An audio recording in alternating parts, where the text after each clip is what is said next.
जय गुरु जी। शुक्राना गुरु जी। सारी संगत को जय गुरु जी। ओम नमः शिवाय। शिव जी सदा सहाय। ओम नमः शिवाय। गुरु जी सदा सहाय। शिव पुराण श्री रुद्र संहिता तृतीय खंड का 54वां अध्याय। पार्वती को पतिव्रत धर्म का उपदेश। ब्रह्मा जी बोले, हे मुनि श्रेष्ठ नारद, जब शैलराज हिमालय और देवी मैना से आज्ञा लेकर भगवान शिव सभी देवताओं और ऋषि मुनियों सहित अन्य देवगणों व शिवगणों को साथ लेकर उस स्थान से बाहर चले गए, तब सप्त ऋषियों ने कहा कि हे शैलराज, अपनी पुत्री को शीघ्र ही भगवान शिव के साथ भेजने की कृपा करें। यह सुनकर हिमालय बहुत व्याकुल हो गए। उन्होंने देवी मैना से पार्वती को भेजने के लिए कहा। देवी मैना ने वैदिक रीति का पालन करते हुए अपनी पुत्री का सुंदर वस्त्रों और आभूषणों से श्रृंगार किया। उस समय मैना ने एक ब्राह्मण पत्नी को बुलाकर पतिव्रत धर्म की शिक्षा देने के लिए कहा। ब्राह्मण पत्नी ने वहां आकर पार्वती को शिक्षा देते हुए कहा, हे पार्वती, इस सुंदर संसार में नारी विशेष पूजनीय मानी जाती है। जो स्त्रियां पतिव्रत का पालन करती हैं वे धन्य हैं। वे दोनों कुलों को पवित्र करती हैं। उनके दर्शन मात्र से पाप नष्ट हो जाते हैं। जो पति को साक्षात ईश्वर मानकर उसकी सेवा सुश्रूमा करती है, वे स्त्रियां इस लोक में आनंद प्राप्त कर सद्गति को प्राप्त करती हैं और अपने दोनों कुलों को तार देती हैं।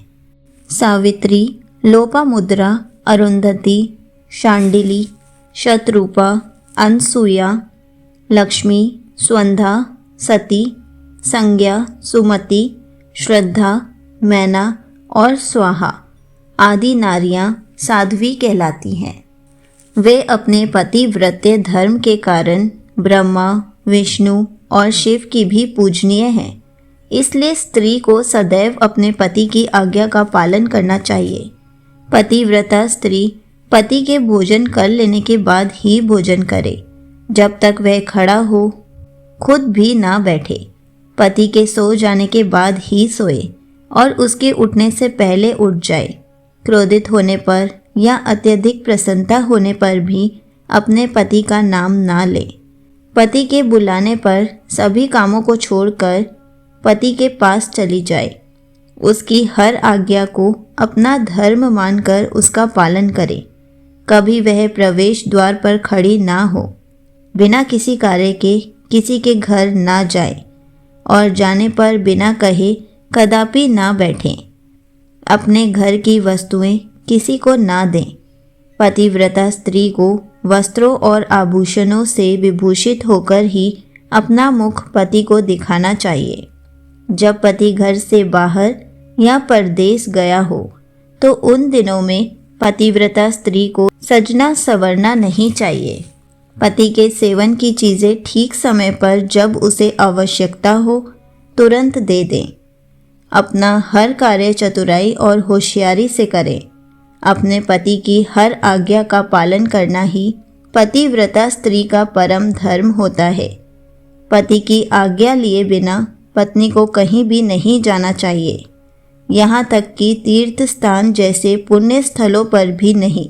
पति के चरणों को धोकर उसको पीने से ही पत्नी का तीर्थ स्नान पूरा हो जाता है। पति द्वारा छोड़े गए झूठे भोजन को पत्नी को प्रसाद समझकर खाना चाहिए। देवता, पितरों, अतिथियों या भिखारियों को भोजन का भाग देकर ही भोजन करना चाहिए। व्रत तथा उपवास रखने से पूर्व पति की आज्ञा अवश्य लें, अन्यथा व्रत का पुण्य नहीं मिलता। किसी चीज़ को पाने के लिए अपने पति से झगड़ा कदापि ना करें। सुख से आराम पूर्वक बैठे हुए या सोते समय पति को कभी भी ना उठाएं। यदि पति किसी बात के कारण दुखी हो, धनहीन हो, बीमार हो या वृद्ध हो गया हो तो भी उसका परित्याग ना करें। रजस्वला होने पर 3 दिन तक अपने पति के सामने ना जाएं। उसे अपना मुख ना दिखाएं। जब तक स्नान करके शुद्ध ना हो जाएं, तब तक पति से कोई बात ना करें। शुद्ध होकर सर्वप्रथम अपने पति का ही दर्शन करें।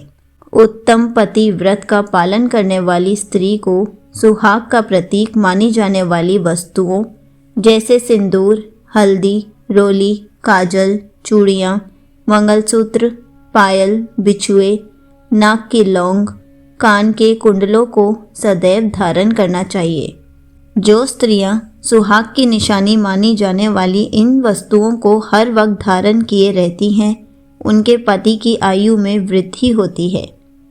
पतिव्रता स्त्री को कभी भी छिनाल, कुलटा और भाग्यहीन स्त्रियों के साथ नहीं रहना चाहिए, अर्थात उनसे मित्रता नहीं करनी चाहिए। पति से लड़ने वाली एवं उससे वैर भाव रखने वाली स्त्री को सहेली ना बनाएं। कभी भी अकेले ना रहें। वस्त्रहीन होकर स्नान ना करें। सदा पति के कहे अनुसार चलें। पति की इच्छा होने पर भी रमन करें। उसकी हर इच्छा को ही अपनी इच्छा समझें। पति के हंसने पर हंसे और उसके दुखी होने पर दुखी हो। पतिव्रता स्त्री के लिए उसका पति ही उसका आराध्य होना चाहिए। ब्रह्मा, विष्णु और शिव से अधिक उसे अपने पति को महत्व देना चाहिए। अपने पति को शिव स्वरूप मानकर उसे पूजना चाहिए। पति के साथ लड़ने वाली स्त्री कुतिया या सियारिन के रूप में जन्म लेती है।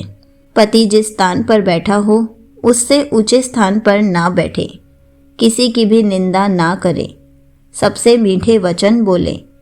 पति स्त्री की जिंदगी में सबसे अधिक महत्वपूर्ण होता है, इसलिए उसका सदैव पूजन करें। नारी को अपने पति को ही देवता, गुरु, धर्म, तीर्थ एवं व्रत समझकर उसकी आराधना करनी चाहिए। पति से कभी दुर्वचन ना कहे। सास, ससुर, जेठ, जेठानी, गुरुओं सहित सभी बड़ों का आदर करें। उनके सामने कभी ऊंचा ना बोले और ना ही हंसे। बाहर से पति के आने पर आदर पूर्वक उसके चरण धोएं। जो मूढ़ बुद्धि नारियां अपने पति को त्याग कर व्यभिचार करती हैं अथवा दुष्ट पुरुषों के सानिध्य में रहती हैं, वे उल्लू का जन्म लेती हैं। पति से हीन नारी सदा के लिए अपवित्र हो जाती है। तीर्थ स्नान करने पर भी वह अपवित्र रहती है। जिस घर में पतिव्रता नारी का वास होता है, उसके पति, पिता और माता तीनों के कुल तर जाते हैं। वे सीधे स्वर्ग लोक की शोभा बढ़ाते हैं।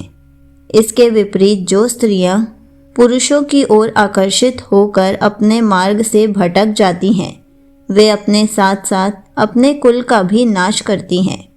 पतिव्रता नारी के स्पर्श होने मात्र से ही वहाँ की भूमि पावन और पापों का नाश करने वाली हो जाती है।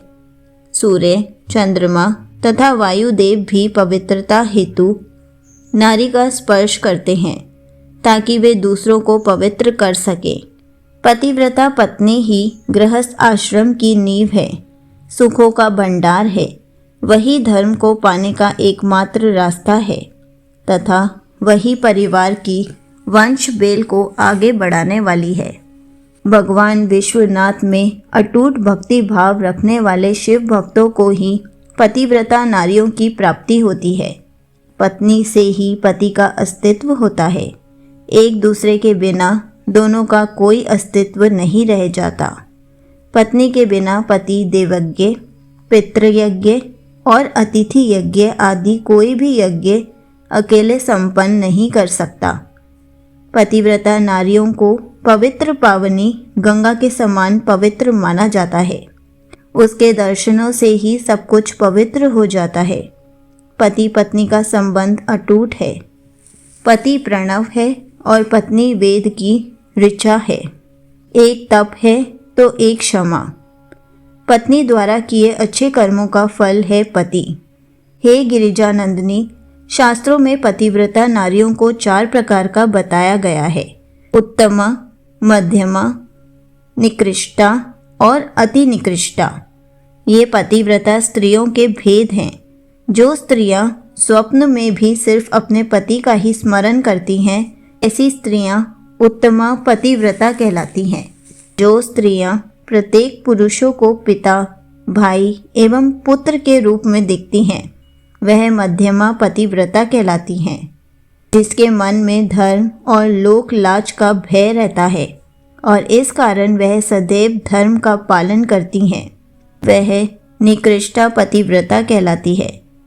जो स्त्री अपने पति से डर कर या कुल के बदनाम होने के डर से व्यभिचार से दूर रहती है, वह स्त्री अति निकृष्टा पतिव्रता कहलाती है।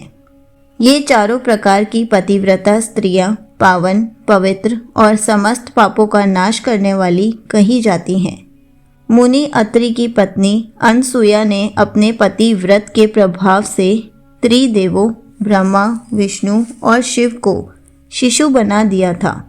यही नहीं, उन्होंने मरे हुए एक ब्राह्मण को अपने सतीत्व के बल से जीवित कर दिया था।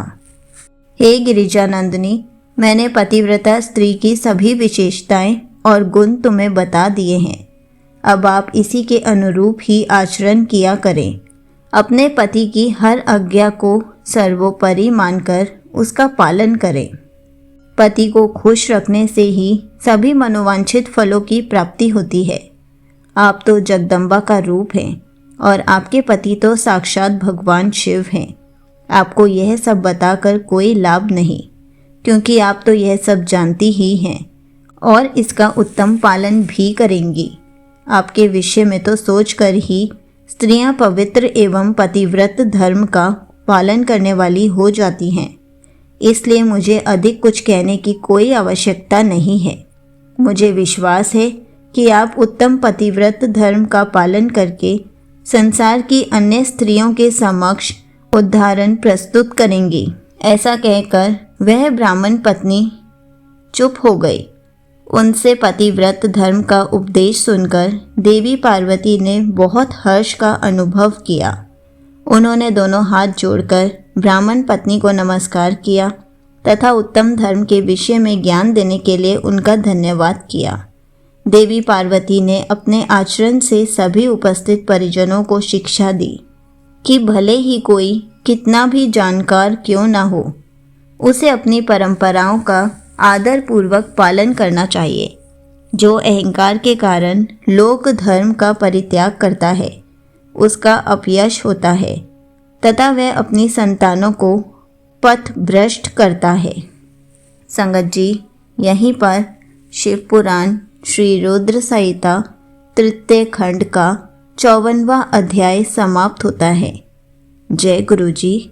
शुक्राना गुरु जी।